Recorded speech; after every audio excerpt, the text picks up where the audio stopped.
Hello and welcome to another episode of TEVAdrive, and this time around we are driving 2022 Jaguar iPace EV400 HSE version of it, which starts at 99,000 plus options. The base car starts around 96, which makes it about $10,000 more than the current base price for the Audi e-tron. As you know, 3 years ago we shot a video.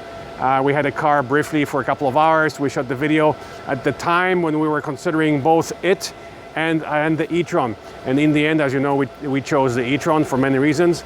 Check out that video from 3 years ago to explain why we chose e-tron over the Jag. So today we'll just concentrate on Jag, how relevant it is in today's market, how competitive its price is. So we'll show you again, the car inside and out in detail. We'll give you our driving impressions and tell you all about the scores for the consumption, both on the highway with the climate on and on the side roads doing hypermile exercise, and report back on the results of those. So let's take a quick walk around. First of all, we're here at Electrify Canada. We're starting this review at Electrify Canada. We're at the end of our review. We've only had the car for 3 days, unfortunately, so it had to be a very quick review. I'm happy that we were able to drive it to the lake house and back, and in both modes, on the highway and on side roads, to give us a better idea of the consumption of this car. And so right now we're at Electrify Canada. We took the car down to 35% and started charging. As you may have seen on our Facebook page, when we tried to plug in the car at the charger in Barrie, all 4 chargers were broken. Here today at Electrify Canada in Milton, thankfully, the charger is working, and it's working very well. We just plugged it in. Let's have a quick walk to the machine. We started at 35%, and the machine gave us right away, and the car was able to charge at its maximum speed of 100 kilowatts. We're now at 44%. It's slowed down slightly to 83%. So again, the curve is not as good as our Audi, which is capable of 150 kilowatts all the way up to 80% state of charge. So we started very well at the top speed of 100, but it's at 45%. It's slowed down already. It's still a very decent speed, but the curve is not as good. And also the top speed of the Jaguar I-Pace, 3 years ago it was okay, but these days people expect at least 150 to 200 kilowatts in charging speed. And let's give you a walk around the car. So the way you do it, there's a button here to unlock the cable, and you can actually hear it unlocking. There you go, very clearly. And there is a light, charging light here, which helps at night. And then you have a cover for the CCS, and then you have your standard level 2. Covers up nicely. So let's unplug it for now and continue to give you a walk around the car. So let's show you the trunk first. Perhaps it doesn't have the function with a kick. It doesn't seem to have that function, so you have to open it manually. You can open it with your key as well, but it doesn't have. Maybe it's an option on this Jaguar, but it doesn't open. For a $105,000 car, it should have that as a standard, especially 3 years after its launch. So the trunk is quite spacious. You have more storage under the floor right here. A lot of hooks to attach the stuff in the trunk, the upper hook and the lower hooks. And you've got the 40-20-40 split, which is nice. It's great to have. You have the shelf here. No rear wiper. So far, it was a beautiful weather all week in the 20s. There is a spoiler here. There is no rear wiper, but the owners so far have not complained because of the shape of the car. It doesn't, the water and dirt and everything else doesn't seem to be splashing onto the rear windshield as it is with Ioniq 5. And also, as you notice, depending on the design of the car, the Ioniq 5 has an issue with the dirty rear windshield. The EV6, its cousin, does not, just because of the way it's shaped. So far, again, we could not experience it ourselves because we did not drive it in the snow or dirt. So we don't know how dirty the rear windshield gets, but we've been watching the groups, iPace groups, and nobody complained about lack of rear wiper in this car. Okay, so let's open up the interior. By the way, the handles, they present themselves, but you have to actually, they don't present themselves as you approach, as it is the case with the Hyundai, for example, or Tesla. You have to physically press the little button. So this is how you lock it, and to unlock it, you press the button and the handles present themselves. So let's jump inside and show you the interior. So here again, the interior did not change much. All that changed in the last 3 years since this car was launched was the infotainment system. It has been updated, it works faster, it works quite well.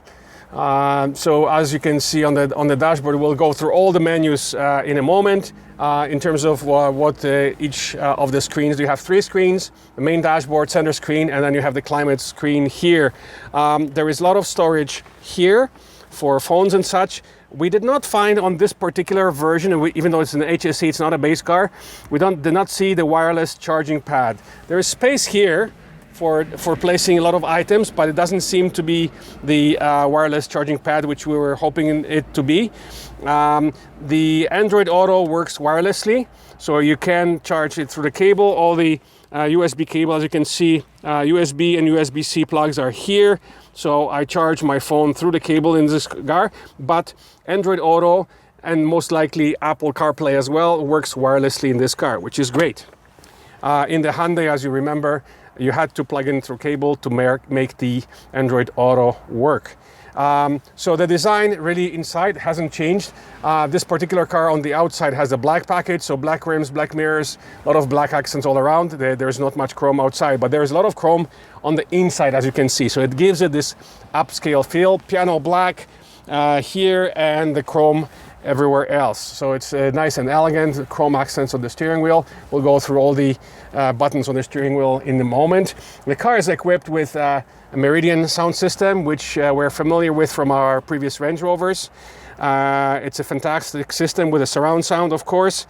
So here you have 2 cup holders, a space again for your glasses, more storage space here, plus you have another storage space here for more sunglasses perhaps here, SOS buttons as usual. Of course, the beautiful panoramic sunroof, it's still the same, heavily tinted. However, we just noticed that Jaguar offers the option of a screen that you can put on, basically a sunshade, just like we bought for our Tesla because it was overheating even in the winter. In spite of the heavy coating, I think it's a good idea to buy the removable sunshade, and it comes in 2 sections, the front section and the back section, so you can modulate whichever section you need, you can put them both on. We did feel that as we were driving that the interior is heating up, and of course if the car is sitting in the sun without the sunshade, it will heat up much more, so it'll take much more energy for the car to cool itself down afterwards. So we highly recommend, just like we do with the Tesla Model 3, we recommend that you get a sunshade for this car. Space, so we'll check both the front and the rear space. The seat has a lot of adjustments, lumbar and otherwise. So I'm in a very comfortable position. The only complaint for a car that costs over 100 grand is that the wheel adjustment is manual. Okay, telescopic and tilt, that's great, but in a $105,000 car, it should be electric, just like our Audi, our X5, etc., etc.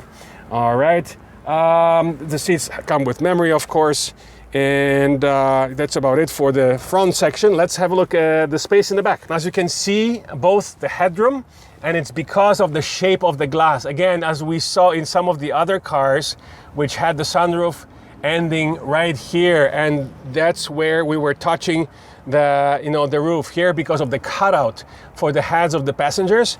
I have ample headroom here in the back, and there's decent leg room as well, both for my feet and for my legs. As many of you know, I'm 190 centimeters or 6 feet 3 inches tall.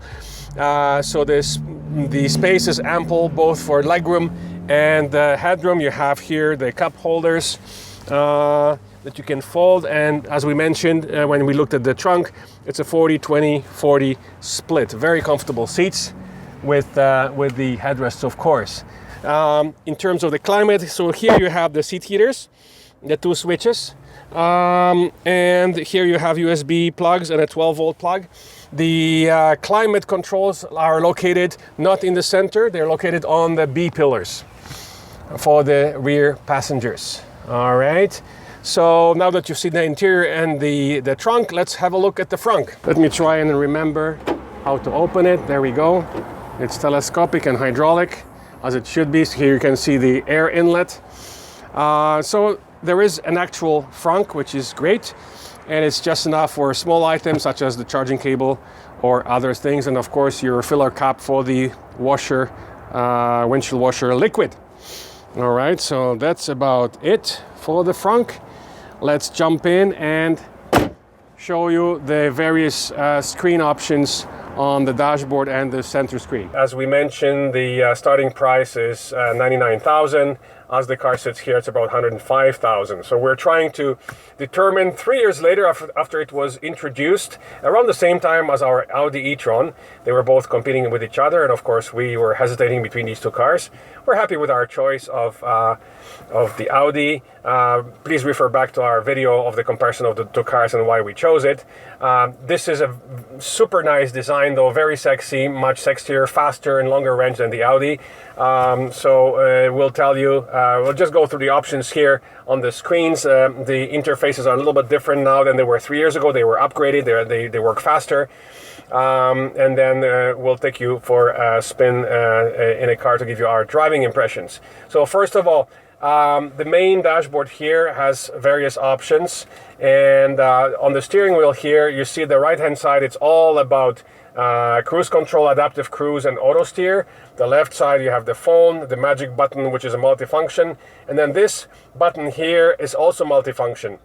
Usually it operates as a volume button and then scan back and forth for the entertainment, but once you press the OK button, a menu appears on your main dashboard that allows you to change the display on your main dashboard, which is great. It also has the head-up display options, but what we want to show you is the contents of this display. So the layout, you have the one dial. So let's go back to one dial. Whoops, come on, there you go. We're in one dial, which shows the center speedo and the power band, the map on the right, and then you can choose what you want to be shown on the left. Right now we chose to have the trip meter with the trip data on the left. You have the two dial, which we had on most of the during most of the test. Then this is the classic look with the trip stats in the middle, and then you have the power band on the right and the speedo on the left. Then you can have the full map, which we had on a second ago.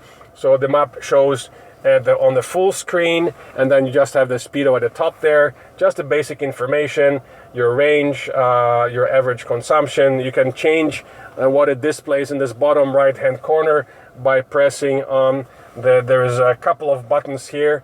There you go. So you have current consumption, nothing, date and date. You have basically trip A, total kilometers. Then you have trip A, average speed, and trip A, average consumption, which for our test, we reset the trip A, the average consumption for our entire test, highway and side roads and city driving, 20.1 kilowatt hours per 100 kilometers. It's a pretty good score. We'll tell you in a moment what our how it divided up into consumption on the highway and hypermiling on the side roads. So that's basically it. So let's go back to the other display, which is the classic display, which we use most of the time. So layout, let's keep it at the 2 dial, for example, the classic look. There we go. So in a second you'll have the trip stats showing in the middle. So this is how you can adjust. So it's nice that you can adjust the main dashboard display. Some of the other cars do not have this possibility. The customization of the dashboard is pretty limited, such as on Kia and Hyundai. We'll see how it is done, how it is designed on the Genesis GV60 version of those cars, but it's going to be a few months before we get to drive it. So as you can see right now, we have the trip A showing. You have the average consumption, the average speed, the kilowatt hours used for the trip, and the distance. So we have driven 400 kilometers so far in this Jaguar iPace. Let's go on to the center screen here, which basically has all the main menus, and you scroll through them. So you have the navigation screen. I don't know if we should cancel it. I'm not sure. Let's see how we can cancel it. And there we go. We are. And this is, so since we are at the navigation screen, you have the EV station search here. However, we tried to do it verbally. We didn't find a way to search for, again, the same issue as with BMW. We could not tell it to search for fast charging stations in Halton Hills, for example, where we are right now. So what we had to do is pretty much click on the EV station, and you can filter them, but the filters are European, type 1, type 2, so it's kind of weird. So there you go, filters. Availability, last visited, places, favorite, open now. Domestic, 3P plus N plus E, type 1, type 2. So these are all European style connectors. Here, as you know, we have Tesla, CCS, and CHAdeMO. So for some reason, it still has the European settings here. Maybe it can be changed through the menus for North America. But so again, to go to searching for EV station, what we had to do was actually, just like on the BMW, scroll out of the map, look for Milton, and then we found the station, and then basically we clicked on it, and then we set the navigation for the fast charging station. We also try the trip planner. When we asked the car to navigate to Calgary, Alberta, this is where we went with our Audi e-tron last summer, and Audi e-tron was able to calculate the route within a minute or so. The Jaguar, the wheel was spinning. It was searching for charging stations for about 5 minutes, and we finally gave up. So something is not quite right with the trip planner for electric trips across the country. But like I said, if you have your trip already pre-planned, you can just scroll out and program your next charging station using the map if you know where the stations are. And assumably, if you plan this trip, you will know exactly where you're going to be charging. It's quite possible that after a few minutes, maybe longer period of time, the car will find the stations automatically by itself, but it takes a very long time for the car to calculate. Mind you, we chose a 4,000 kilometer trip, so maybe it takes longer if you are just going to I don't know, Sudbury or somewhere else with only 1 or 2 charging stops. Maybe it'll calculate the route faster. In any way, so that's basically for navigation of the car. You can also use Android Auto, and Android Auto, as we mentioned here, is wireless. If you click on Android Auto, you have, so we default to Waze. So we really like that. The Volvo has the Google-based system, but you cannot use all the same apps you have on your phone. It doesn't have the Waze, for example, and we use Waze all the time. So Android Auto occupies most of the screen, but not all of it.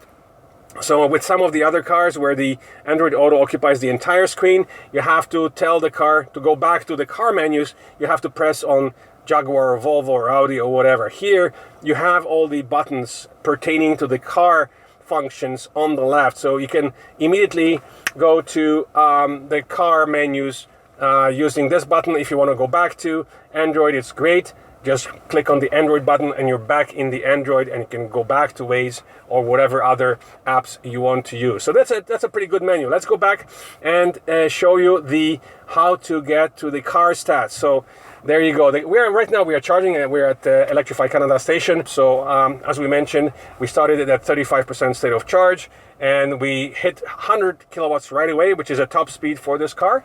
But then it tapered off pretty quickly off to about 73 kilowatts. So we'll give you the full report on the curve as the car finishes charging. We're up to 72% already.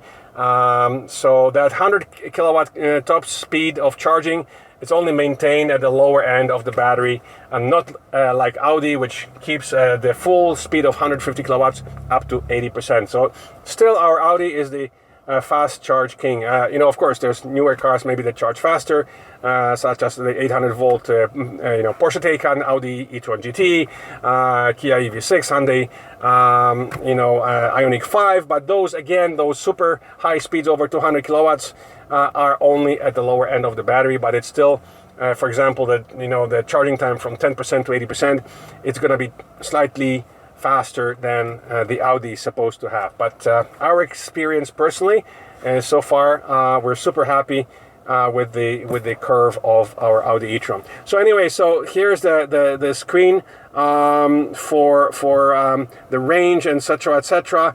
There's also the history of consumption. You can click on any of your trips. For example, this is the trip from Toronto to Halton Hills to the Electrify Canada chargers. We drove almost 40 kilometers, and we were driving on the highway on the 401 and 427. We used just 20.5 kilowatt hours per 100 kilometers. That's a pretty good consumption because we were in dynamic mode, by the way, and we'll show you as we do the driving. You have different driving modes. We were driving dynamic, which is kind of a sport mode, and so the consumption of 20 going on the highway, with 27 degrees outside and climate on, with the air conditioning on, it's a pretty good score. So we'll mention at this point that our highway test going northbound to the lake house produced a consumption with the climate and pretty warm weather of about 22, which is better than the Volvo C40, and of course better than our Audi e-tron, which under these conditions today consumed 24. Keep in mind that we just upgraded our wheels to much wider tires on our Audi, so the consumption is more than it was on the original 20-inch rims and 255 wide tires versus 275 right now. So again, 22 on the highway on the way north, is pretty good. And then doing the hypermile exercise along the shores of Georgian Bay, in the flat terrain along the shores, we managed to bring the consumption down all the way to 16 kilowatt hours per 100 kilometers, which is excellent. That would give it about 560 kilometer range, which is fantastic. Remember, this car has a big battery, as big as our Audi e-tron, and it's much more efficient because of its shape. And it sits lower, it's more aerodynamic, and so it's definitely it has a longer range than our Audi e-tron because of it. So the fantastic hypermile result. Of course, we were driving maximum 100 kilometers per hour. And using side roads, so that not everyone would want to make their long distance trips using side roads at 90 to 100 kilometers tops. Okay, so but we always make it part of our review, so we wanted to let you know about those two consumption figures. Again, highway 22, side roads 16 is the best score. 16 to 18, it was hesitating. Once we hit the hills, of course, it was more like 18 kilowatt hours per 100 kilometers, but that was all. We had to use the climate because temperatures climbed to 30 degrees yesterday. All of a sudden, from winter mode, we went to summer mode. Like as usual in Canada, we have no spring. We just go from winter directly to the summer. So at 30 degrees outside, we had to use the air conditioning, and the consumption went from 16 to about 18, which is still excellent using the side roads. All right, so here you go. So basically your consumption. So you can review the various trips. This is yesterday. That's right. That's yesterday's trip. Various sections. So here you can see 19, 18, and then here's the 16. So that's the one. That's the best score we got driving maximum up to 100 on the road from Elmvale to Collingwood, and there's sections of the highway that allow you to drive 100. So that's the top speed we drove at. The average shows only 57 because we were driving through villages where, of course, the speed is 50 to 60. But we did take the car up to all the way to 100 kilometers per hour. So all your stats are here, which is kind of nice. And you can choose which section you want to review for the trip statistics. You have eco tips. You have range impact here. So it tells you what you can turn off to extend your range and your driving style. So right now, of course, we're not driving, But driving up here, we got a 97% score, so it's pretty good. Doing the hypermile exercise, we got a 100% score, of course.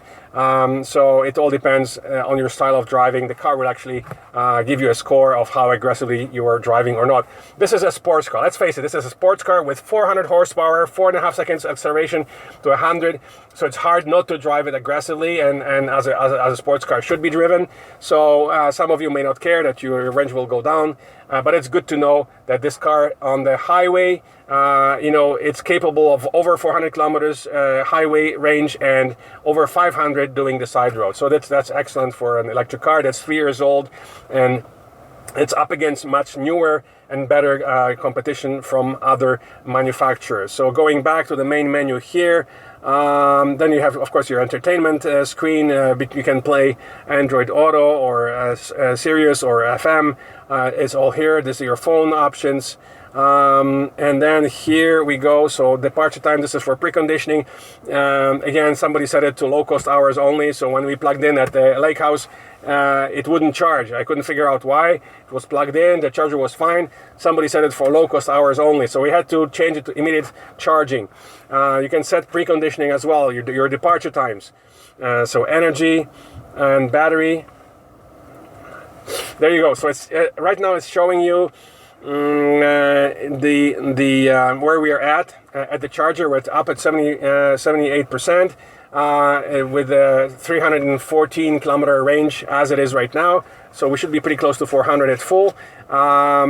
With the charging should be the completion time 5:30, so it thinks it needs another 45 minutes to 100%. We may not charge that high. We'll charge the rest at home overnight. And the predicted range, there you go, predicted range at full is 3, or not necessarily at full, at whatever you set the limit to. A moment ago, we have to mention that it was set to 50%, so the charging stopped, but it was because we set the charging limit. There you go. You can only set the charging limit when the car is not charging. So while charging, you cannot do it, so you have to unplug it, press the charging limit, and you can set it anywhere you want on the band. It's pretty, you have a slider, okay, so you can change it to any max charge limit you want. So again, most people will only be charging to 100% when you're driving, going on a trip. The rest of the time you'll do 90 or even 80%. Okay, so yesterday for example, we set it to 50, and that's why when we plugged it in today, the car stopped at 50%, as it should, because it was programmed to stop at a 50%. So again, we're gonna have 373 kilometers at full, but based on our experience, you can drive over 400 kilometers on the highway, even with the climate on, and well over 500 kilometers doing the hypermiling on the side roads. So that's the one screen. What else can we show you on the screen? So that's about it. So all the menus are here. The rest of it is navigation, Android Auto with all its options, and that's pretty good. And then the final screen, little screen here, is all your climate. So here is you have one screen here, but you have actually screens inside the two buttons to adjust the temperature. So up and down, of course. So we can set it, for example, to 22. Then to change the fan speed, you pull it, and you have auto fan speed, and then you can change it up or down. There you go. So we will change it to 3.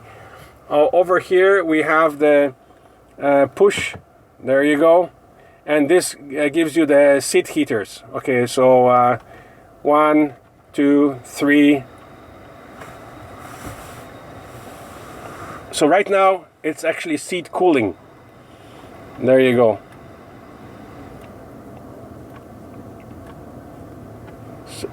So you have heating and you have cooling. To the left, as you can see on the blue side, you have the seat cooling, and on the right you have the seat heating. So obviously today you would be using seat cooling. I did not really use it that much, but you have seat cooling and seat heating both. So actually on the way back, when we take you for a spin, we'll put it on seat cooling. We'll leave it on level 2 because it's a little noisy. And then all your other climate functions are here. So you have the physical buttons, you have the dials, and then you have the climate functions. It's very, very easy to use. Direction of the air, the auto climate, basically. You have the seat heaters here. and other options are here, including recycling, etc. So all this is pretty clear. You don't need a car manual to the AC on off, max AC, front heater, back windshield heater, all here. So it's all pretty standard. Now, of course, your gear shifter is here. Here's your off-road options settings. Here's your drive settings. So right now, because the car is off, I don't think it's gonna change it. Let's give it a try. We'll go through it. Actually, it does work. So right now, this is Eco going this way. Then you have rain, ice, snow. No, we don't want rain, ice, snow. So let's go back to Eco. Then we go down to comfort, and then we go down again to dynamic. So these are all your 4 modes. So dynamic, normal, eco, and then snow and ice. Separately, so this is traction control off. And then you have your separate button for the suspension positioning. So right now it's in the access height, so it's the lowest height. Anyway, so that's what it is. These are all the functions here. As we mentioned, there's 2 cup holders, a lot of storage under here, storage for your glasses, a lot of other storage here in the middle, other storage for your glasses. All right, so that's about for the review of the various menus and functions. And now, as soon as the charging is over, we'll give you a quick review of the charging curve on the Electrify Canada. And by the way, we're plugged into the fastest one at 350 kilowatts, but there's no need to use this machine because the car is only capable of 100 kilowatts tops, so you might as well just use the 150 kilowatt machines when you are at fast chargers. All right, guys, so we just finished our fast charging session. We stopped at 90%. We're on the way to hit the road and give you our driving impressions. So we're at 90% and 374 kilometers. So at full, we're just about 400 kilometers, which is accurate. As we have proven with our range test and our consumption test on the highway. Again, the car used just around 22, so 400 is totally doable at highway speeds. And doing the hypermiling exercise, you can extend this range all the way to like 560 kilometers. Because the car with no climate doing 90 to 100 kilometers on side roads consumed only, in flat terrain mind you, it consumed as little as 16 kilowatt hours per 100 kilometers. It's a pretty good score for a sporty car with 400 horses, all-wheel drive, SUV or crossover if you wish, because it's definitely lower than our e-tron. All right, so let's hit the road. As you can see, all the gear switches are here, reverse, and you have the nice reverse camera and the 360 view here showing all the parking sensors. The arrangement here, D and R, is not logical. Usually the reverse is all the way at the top, so it's kind of, you have to get used to this arrangement. There's a Porsche Taycan charging and another e-tron charging as well. It's just a regular e-tron just like ours, e-tron 55. The Electrify Canada chargers here in Milton, all of them worked fine today. Unlike the Barrie location, which overheats because it's facing the sun. Here the covers on top of those chargers protected from the sun. In Barrie they are facing west, so in the afternoon the sun is beaming right at all the units and they seem to be overheating. And yesterday we couldn't make any of them work. So 4 units, none of them worked. They started okay, even as much as full speed on some cars, like on an e-tron that was parked next to us. It went for 140, but after a few minutes it turned off. Similar report from a Taycan owner. The charge was interrupted after only a couple of minutes. So hopefully they're gonna fix those chargers soon, because it's a very crucial location on the way to Muskoka. As you know, in Barrie you have a choice of Petro-Canada. There's just 2 units there, or these 4 units from Electrify Canada, which a lot of EV owners use on the way to Muskoka. Again, you have a choice of choosing your driving modes. Here, as we showed you, you have the snow and ice, you have the eco, normal, and dynamic, which is their sport mode. So we're gonna drive in dynamic because that's the way this car should be driven. Come on, it's a sports car, 4-door coupe sports car with 400 horses and all-wheel drive. So,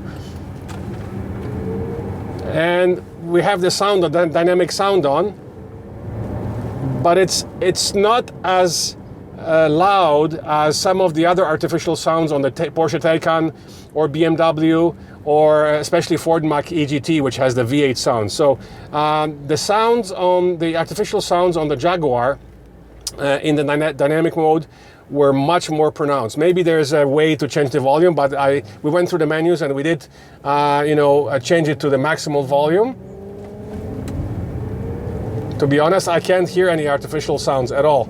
So maybe there's another way to adjust it. This Jaguar, okay, now we can hear it a little bit. So maybe when we accelerate further, you will be able to hear those artificial sounds coming. And you can turn them on or off. Similarly, with the nice thing in this Jaguar, in terms of the driving modes, is that you can turn the one pedal driving on or off. Even if it's off, it does regenerate, but it varies slightly. Then you have a separate control for the creep on or off, which is good. A lot of the cars, they come together. If your one pedal is off, the car will automatically creep. Here, it's two separate settings. So creep on or off, and then regen on or off, or low and high, basically similar to Tesla. Yeah, you can hear the sound now. So only when you go at higher speeds, you can hear the artificial sounds. It kind of sounds a little bit like a V8. So we're gonna try and get to the left lane. And there's a lot of traffic. Hopefully you could hear it. You can definitely hear the artificial sounds. It sounds a little bit maybe like a V8 or maybe even V12. Although it's been a while since Jaguar had a V12, so perhaps it sounds like one of the Jag V8s. Of course, it's an artificial sound being piped to the interior of the car via the speakers.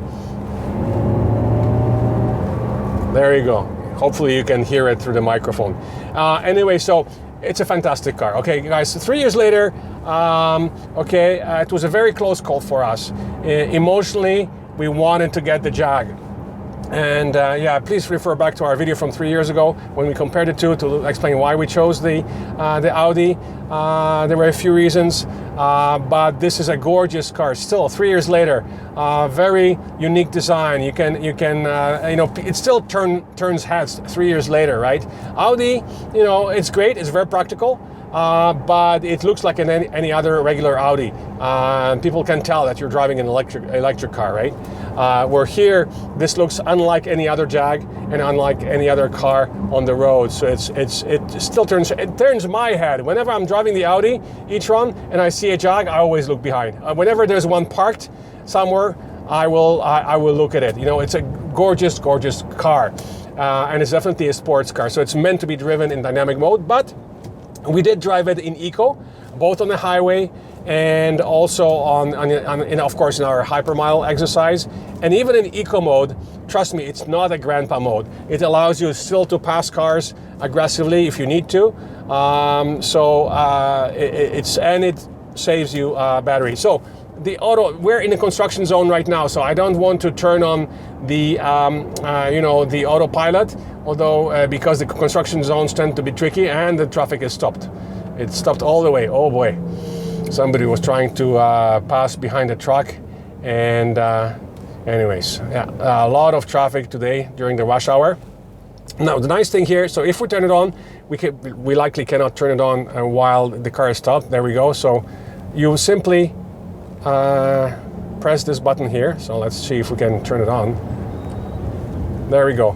And now we adjust the distance from the car in front of you using those two buttons. So we decrease the distance to 1, the closest distance. It's automatically in auto steer right now.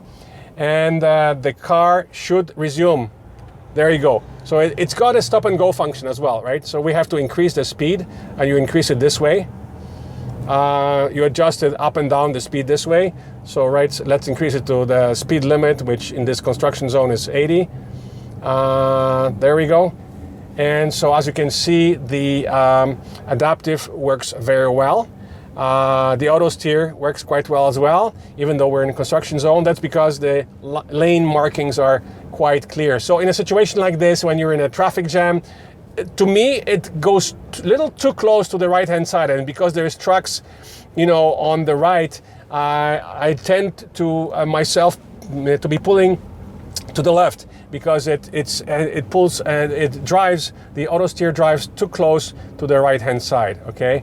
But the system works very well, especially in situations like this, right? So it's not a hands-off system at all, unlike the Ford Mach-E. As we demonstrated, it has a fantastic hands-free system. This is not one of them. You have to keep your hands on the wheel, and just like in the Volvo, even though you have hands on the wheel, sometimes you have to, you know, actually turn the wheel a little bit, you know, pull at it to delete the warning, because the warning thinks you're not holding the wheels, but you actually are. So you will get those false positives, false warnings from time to time, and all you have to do is lightly tug at the wheel to cancel the warnings, right?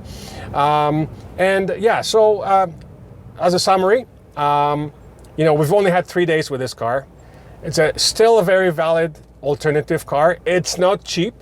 As we mentioned, the price of the Jags went up, where the price of the Audi went down to make it more competitive. So the Audi e-tron starts at 86. This car starts at 96, and this HSE version is 99,000. As equipped is 105,000. So it's not a cheap car.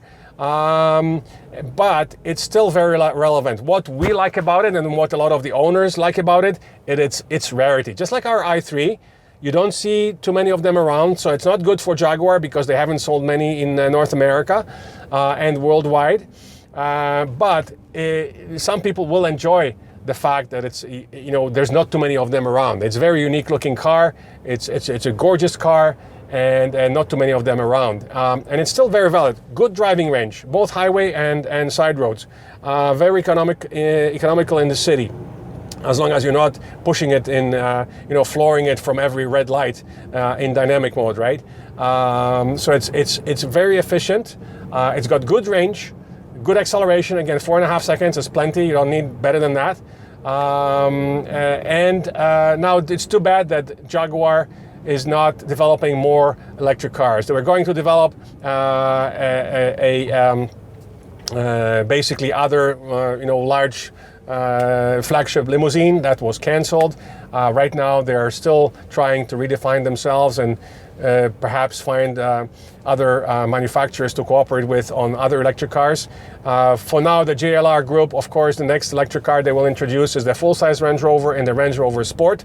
So and they will be using BMW technology. So that's very possible that down the road they will also have smaller cars, both in the Land Rover, Range Rover side, and on the Jaguar side, they may have sedans or smaller and bigger SUVs that will use the BMW electric car, battery technology, motors, etc., etc. For example, the Range Rover, both full-size and sport, will use the technology from BMW iX. All right, so to summarize, please do definitely consider it. If you are looking at the cars around the 100 grand, you know, you will definitely enjoy driving it. It's just, if you're crunching numbers, can you justify the price difference from the Audi e-tron and some of the other cars? You can get, for example, Tesla Model Y performance, you know, at just over 90,000. So very close to this price with much better performance. It's not as good quality inside and not as luxurious as this car. So you could say that this is an alternative to Model Y performance, even though the performance is a full second slower. It's still a very fast car, right? So those of you who don't care about the Tesla supercharging network and about the 0 to 100 performance, you may still consider this car over Tesla Model Y performance. You may consider it because of its looks over Audi e-tron, and of course it's way cheaper than Tesla Model S or Tesla Model X. It is also, of course, much smaller. So we do recommend it. We do recommend that you consider it as an option. And as usual, thank you for watching, and do not forget to press that subscribe button on our channel, or just search YouTube for Toronto Electric Vehicle Association. Our address there is youtube.com/TEVAssociation. Thank you for watching.